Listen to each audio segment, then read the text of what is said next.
नमस्कार विद्यार्थी मित्रांनो, ई सायन्स गुरुमध्ये तुमच्या सर्वांचं पुन्हा एकदा स्वागत आहे. आता आजच्या लेक्चरमध्ये आपण पेअर ऑफ स्ट्रेट लाईन मधला sum of slope and product of slope याच्यावरचे एक्झाम्पल्स पाहणार आहे. ठीक आहे. सो याच्या आधी सगळ्यात सुरुवातीला सम ऑफ स्लोप आणि प्रोडक्ट ऑफ स्लोप याचे फॉर्म्युलेज काय आहेत ते आपण सुरुवातीला पाहून घेऊया. सो सम ऑफ स्लोप यालाच आपण म्हणतो m1 प्लस m2 आणि या m1 प्लस m2 चा फॉर्म्युला आहे -2h upon b and product of slope यालाच आपण म्हणतो m1 m2 याचा फॉर्म्युला आहे a अपॉन b. सो या दोन फॉर्म्युल्यावरती बेस्ड एक्झाम्पल आपण आजच्या लेक्चरमध्ये पाहणार आहे. सो फर्स्ट एक्झाम्पल जर आपण पाहिलं तर फर्स्ट एक्झाम्पल आपल्याला सांगितलेलं आहे की k ची व्हॅल्यू फाइंड आउट करा. जर या ठिकाणी त्यांनी म्हणलेलं आहे की सम ऑफ स्लोप्स जो आहे इज काय सांगा ट्वाइस देअर प्रोडक्ट. सो लक्षात ठेवायचं, जर सम ऑफ स्लोप किंवा प्रोडक्ट ऑफ स्लोप वरती एक्झाम्पल आलं तर त्या ठिकाणी जे काही आपल्याला इक्वेशन दिलेलं आहे पेअर ऑफ स्ट्रेट लाईनचं x² plus kxy minus 3y² equals to 0 याला कंपेअरिंग विथ स्टँडर्ड इक्वेशन करायचं आपलं ax² plus 2hxy plus by² equals to 0 आणि याच्यावरून a ची व्हॅल्यू 1, b ची value -3 and twice of h ची व्हॅल्यू k तयार करून घ्यायची. ठीक आहे. म्हणजे आपण नेहमी sum of slope product of slope वरती एक्झाम्पल्स असतील तर त्या ठिकाणी ऑलवेज काय करून घ्यायच्या a b आणि ट्वाइस ऑफ h च्या व्हॅल्यू तयार करून घ्यायच्या. एकदा का a b आणि ट्वाइस ऑफ h ची व्हॅल्यू मिळाली की याच्यावरून आपण सम of slope m1 plus m2 तयार करू शकतो. फॉर्म्युला आपण पाहिला -2h upon b. So -2h ची व्हॅल्यू आहे k, b ची व्हॅल्यू आहे -3, मायनसला मायनस कॅन्सल होईल, शिल्लक राहील k अपॉन 3. लगेच सम ऑफ स्लोप झाला की प्रोडक्ट ऑफ स्लोप तयार करून घ्या. फॉर्म्युला आहे a अपॉन b. a ची व्हॅल्यू आहे 1, b ची व्हॅल्यू आहे -3. सो आपण म्हणू शकतो -1 अपॉन 3. गिवन कंडिशन मध्ये त्यांनी म्हणलेलं काय आहे sum of slope. Sum of slope म्हणजेच m1 प्लस m2 हा कशाला इक्वल आहे ट्वाइस देअर प्रोडक्टला. Twice their product that is 2 into m1 m2 असणार आहे. सो m1 प्लस m2 ची व्हॅल्यू मिळाली k upon 3. 2 into m1 m2 ची व्हॅल्यू आपण तयार केली -1 अपॉन 3. सो इकडं पण 3 ने डिवाइड केलं, इकडं पण 3 ने डिवाइड केलं, 3 ला 3 झालं कॅन्सल. k ची व्हॅल्यू काय शिल्लक राहिली या ठिकाणी -2 शिल्लक राहिली. ठीक आहे. फर्स्ट एक्झाम्पल तुमच्या लक्षात आला असेल आणि जर तुम्ही नीट पाहिलं तर फर्स्ट एक्झाम्पल मार्च 2015 ला सुद्धा आलेलं आहे आणि त्याचबरोबर ते जुलै 2018 साली सुद्धा आलेलं आहे. ओके. याच्यानंतर सेकंड एक्झाम्पल पाहूया. या ठिकाणी अगेन बघा स्लोप्स बद्दलची इन्फॉर्मेशन आहे आणि जे काही स्लोप्स दिलेले आहेत ते डिफर बाय काय दिलेले आहेत 7. सो स्लोप्स डिफर बाय 7 दिलेले आहेत. याचा अर्थ दोन स्लोप मधला डिफरन्स म्हणजेच m1 मायनस m2 ची व्हॅल्यू आपल्याला 7 दिलेली आहे. जसं की आपण म्हणलं की जे काही तुम्हाला दिलेलं इक्वेशन असेल ह्या इक्वेशन वरून नेहमी a ची व्हॅल्यू, b ची व्हॅल्यू आणि ट्वाइस ऑफ h ची व्हॅल्यू तयार करायची. a म्हणजे x² चा कोएफिशियंट, b म्हणजे y² चा कोएफिशियंट आणि ट्वाइस ऑफ h म्हणजे xy चा कोएफिशियंट. नेहमी घेताना साइन सहित घ्यायचंय. एकदा का a b आणि h मिळालं की नेहमी m1 प्लस m2 तयार करा. Formula minus twice of h आहे b अपॉन b चा आन्सर आहे 1 -1. मायनसला मायनस कॅन्सल होईल, शिल्लक राहील b. त्याच्यानंतर m1 m2 चा फॉर्म्युला पाहिला. फॉर्म्युला आहे a अपॉन b. a ची व्हॅल्यू आहे 12, b ची व्हॅल्यू -1, आन्सर शिल्लक राहिलं -12.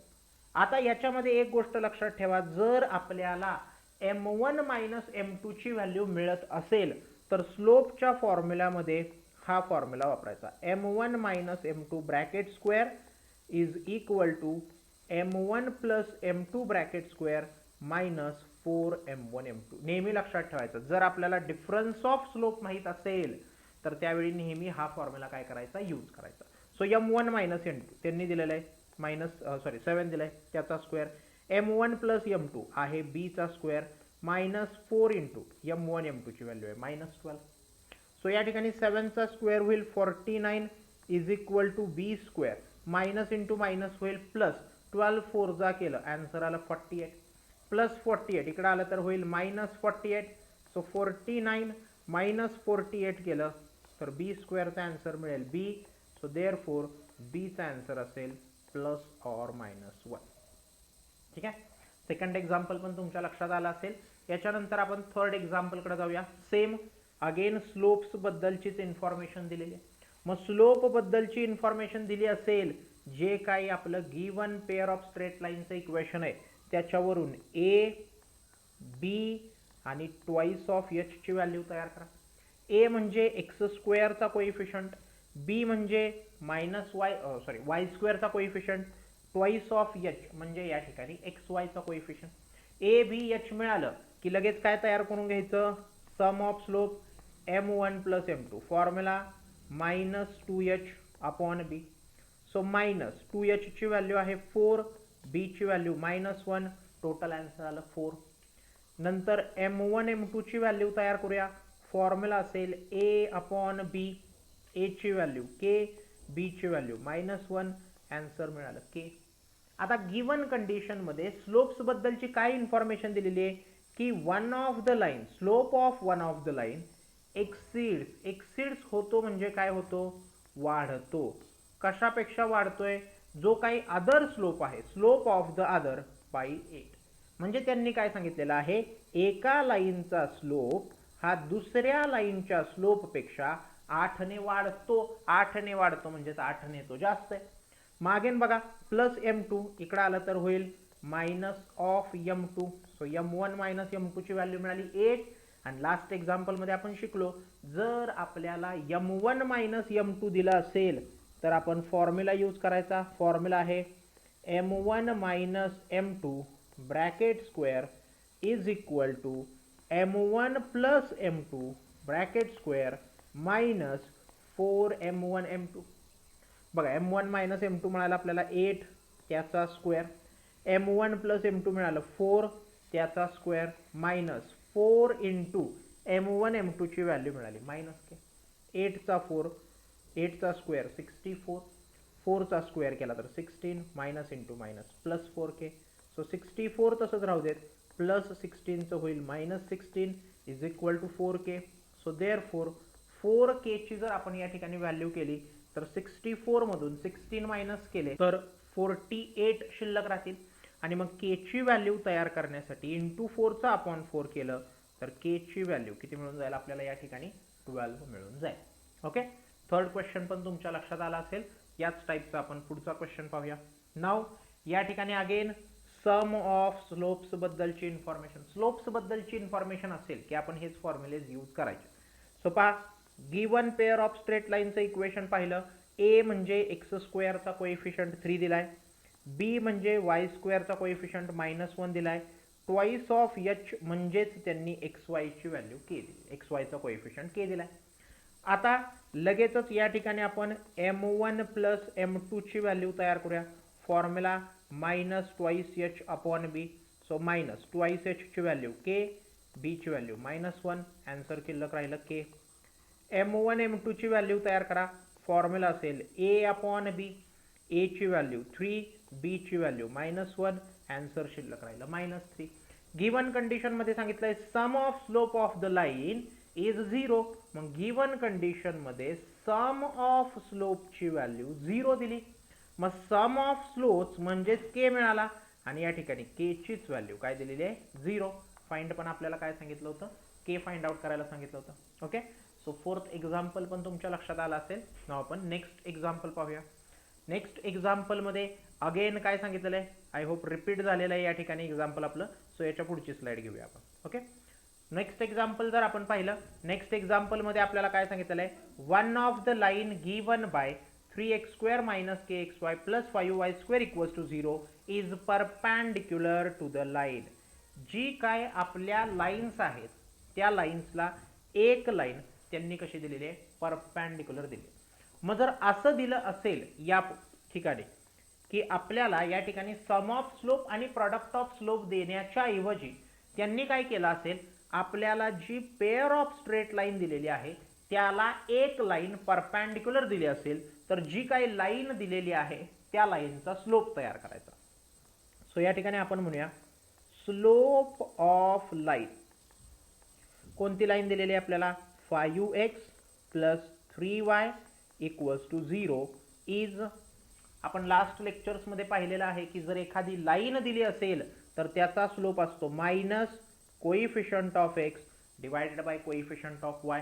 पण आपण अजून एक गोष्ट शिकलो होतो की जर लाईन कशी असेल, परपेंडिक्युलर असेल, तर जो काही रिक्वायर्ड स्लोप आहे तो रिक्वायर्ड स्लोप कसा करतो आपण तयार?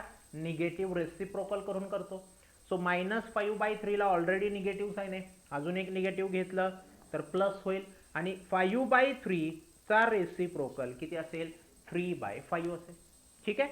सो जो रिक्वायर्ड स्लोप आपल्याला मिळाला त्यालाच आपण काय मानून चालायचं? आपला m1 आहे. ठीक आहे. याच्यानंतर बाकीची गोष्ट सेम. काय करायचं? जे दिलेलं गिवन पेअर ऑफ स्ट्रेट लाईनचं इक्वेशन आहे त्याच्यावरून a b आणि ट्वाइस ऑफ h ची व्हॅल्यू तयार करून घ्या. वापरा. पहिला फॉर्म्युला वापरणार आपण m1 प्लस m2. फॉर्म्युला असेल -2h अपॉन b. पण m1 ची व्हॅल्यू आपल्याला माहिती आहे 3/5 प्लस m2 आहे, which is equals to minus twice h ची व्हॅल्यू आहे -k डिवायडेड बाय b ची व्हॅल्यू या ठिकाणी आहे 5. सो हे प्लस 3/5 इकडे आलं तर होईल -3/5. सो या ठिकाणी m2 चीच व्हॅल्यू आपल्याला मिळेल minus into minus plus k upon 5 -3/5. So इथं आपण म्हणू शकतो m2 चीच व्हॅल्यू तयार झाली k - 3 divided by 5. Denominator same एकदाच येणार. एकदा का m1 प्लस m2 वापरून झाला. अजून एक फॉर्म्युला आपल्याकडे आहे m1 इंटू m2 वाला फॉर्म्युला. फॉर्म्युला असतो a अपॉन b. m1 ची व्हॅल्यू आहे 3/5 इंटू m2 ची व्हॅल्यू आहे k - 3/5. a ची व्हॅल्यू आहे 3, b ची व्हॅल्यू आहे 5. सो यातल्या एका 5 ला एक 5 कॅन्सल होईल, 3 ला 3 कॅन्सल होईल, शिल्लक राहील k - 3 divided by 5 is equal to RHS मध्ये काय नाही म्हणजे 1 शिल्लक राहिलं. करा. अपॉन 5 चं इंटू 5 केलं तर k - 3 ची व्हॅल्यू 5 मिळेल. सो k ची व्हॅल्यू तयार करण्यासाठी -3 चं +3 झालं तर आन्सर किती मिळेल? 8 आन्सर मिळेल. सो लक्षात ठेवायची, जर एका लाईनचा एक लाईन त्यांनी दिली असेल तर त्या लाईनवरून आपण एक स्लोप तयार करायचा. जर आपली लाईन पॅरलल असेल as it is slope m1 म्हणून घ्या. जर लाईन परपेंडिक्युलर असेल तर स्लोपचा निगेटिव्ह रेसिप्रोकल करा आणि मग त्याला m1 माना. एकदा का m1 मिळालं की आपण परत दोन फॉर्म्युला वापरायचे. m1 प्लस m2 एकदा वापरायचा, m1 m2 एकदा वापरायचा. ओके. सो 6वं एक्झाम्पल सुद्धा तुमच्या लक्षात आलं असेल. नाव आपण नेक्स्ट एक्झाम्पल 7व्या एक्झाम्पलकडे जाऊया. आता पहा 7व्या एक्झाम्पल मध्ये आपल्याला काय सांगितलेलं आहे? Slope of one of the line given by. या ठिकाणी आपल्याला स्टँडर्ड पेअर ऑफ स्ट्रेट लाईनचं इक्वेशन दिलेलं आहे. हे जे आहे हे 4 टाइम्स दी अदर सांगितलेलं आहे. म्हणजे एका लाईनचा स्लोप हा दुसऱ्या लाईनच्या 4 टाइम्स आहे. म्हणजेच काय सांगितलंय की एका लाईनचा स्लोप म्हणजे m1 हा 4 टाइम्स आहे दुसऱ्या लाईनच्या स्लोपच्या म्हणजे 4m2 दिलेला आहे. आता बाकी स्टँडर्ड इक्वेशन आहे. सो a ट्वाइस h आणि b ची व्हॅल्यू तयार करण्याची गरज नाहीये. सो डायरेक्ट आपण फॉर्म्युल्याकडे जाऊया. m1 प्लस m2 चा फॉर्म्युला -2h अपॉन b. पण या ठिकाणी m1 चीच व्हॅल्यू त्यांनी दिलेली आहे 4m2 plus m2 is equal to -2h upon b. So या ठिकाणी टोटल होईल 5m2 is equal to -2h upon b. So m2 चीच व्हॅल्यू -2h अपॉन किती मिळेल? 5b मिळेल. स्लोप वापरून झाला. आता कुठला फॉर्म्युला वापरायचा आपण? Product of slope m1 m2. Formula असेल a अपॉन b. बरं m1च आहे 4m2 इंटू तात्पुरता m2 तसा शिल्लक राहू देत a अपॉन b. m2 ला m2 न मल्टिप्लाय केलं तर या ठिकाणी m2 चा स्क्वेअर तयार झाला is equal to a upon b. मग या ठिकाणी m2 बघा m2 ची व्हॅल्यू पाहिली तर मायनस ऑफ 2h/5b, पण या ठिकाणी त्याचा स्क्वेअर करायचा आहे. सो मायनसचा स्क्वेअर प्लस 2चा स्क्वेअर 4hचा स्क्वेअर h स्क्वेअर 5चा स्क्वेअर 25 bचा square b square is equal to a/b.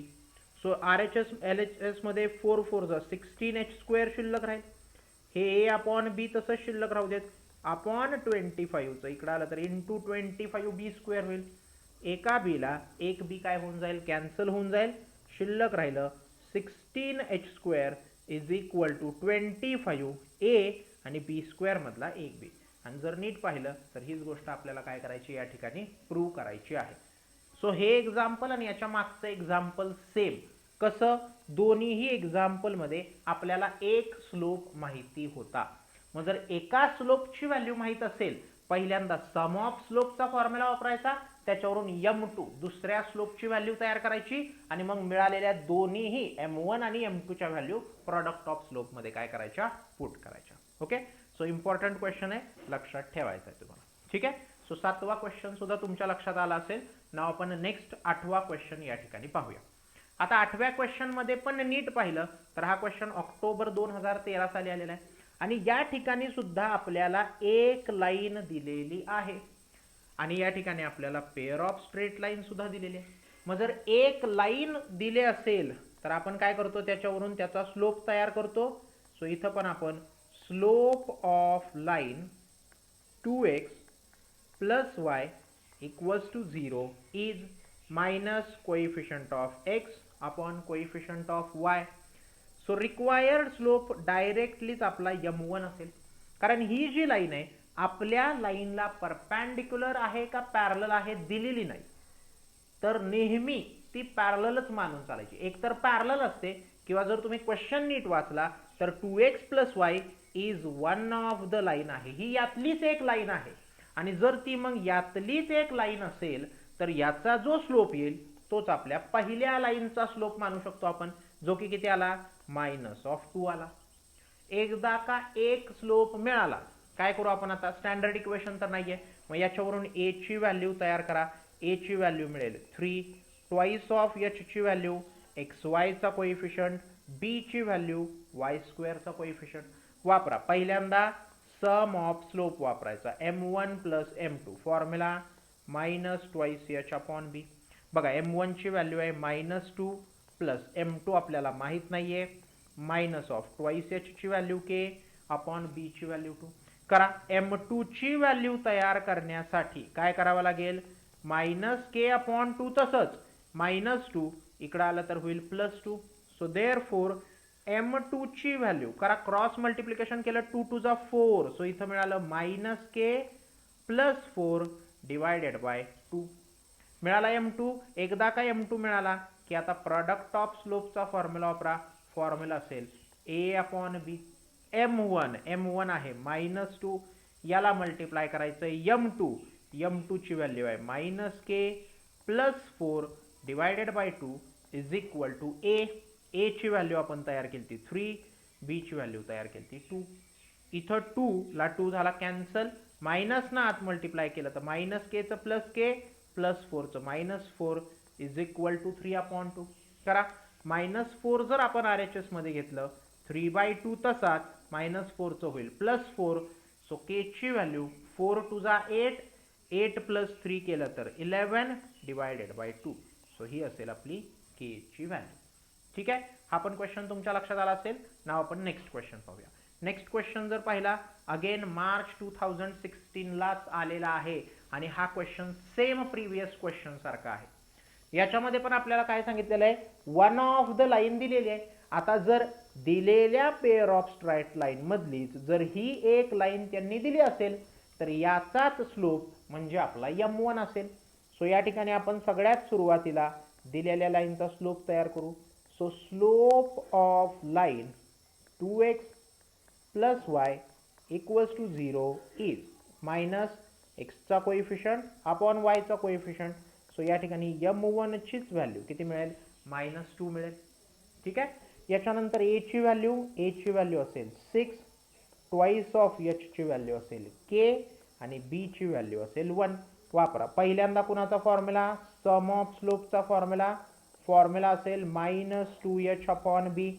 So m1 ची व्हॅल्यू आहे -2 प्लस m2 आपल्याला माहीत नाही आहे -2h ची व्हॅल्यू k, b ची व्हॅल्यू 1. सो m2 ची व्हॅल्यू तयार करण्यासाठी -k तसा शिल्लक राहील, हे -2 इकडे गेलं तर होईल +2. एकदा का m2 मिळाला की काय वापरायचं आता, प्रोडक्ट ऑफ स्लोपचा फॉर्म्युला वापरायचा. फॉर्म्युला असेल a अपॉन बी.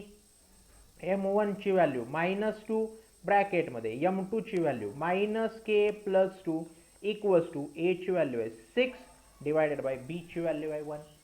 करा हे इंटू -2 इकडे आले तर होतील upon -2. So -k + 2 is equal to 6 upon -2. So -k + 2 चा आन्सर मिळेल -3. सो -k ची व्हॅल्यू तयार करताना +2 चं होईल -2, ऑलरेडी एक -3, अजून एक -2 आला, टोटल झालं -5. सो देअरफॉर k चं आन्सर किती मिळेल आपल्याला या ठिकाणी 5 मिळेल. ओके. सो सलग 3 क्वेश्चन्स आपण घेतले. तिन्ही क्वेश्चन्स मध्ये जर आपल्याला एक लाईन दिली असेल आणि पेअर ऑफ स्ट्रेट लाईनचं इक्वेशन दिलं असेल तर जे लाईनचं इक्वेशन आहे त्यालाच आपण काय म्हणणार आहे, पहिल्या लाईनचा स्लोप म्हणणार. आणि जर त्यांनी ती लाईन परपेंडिक्युलर दिली असेल तर त्या ठिकाणी तो आपला जो स्लोप असेल तो मिळवण्यासाठी आपण काय करणार, जो लाईनचा स्लोप आपल्याला मिळालेला आहे त्याचा आपण निगेटिव्ह रेसिप्रोकल करणार. ओके. सो हा पण क्वेश्चन तुमच्या लक्षात आला असेल.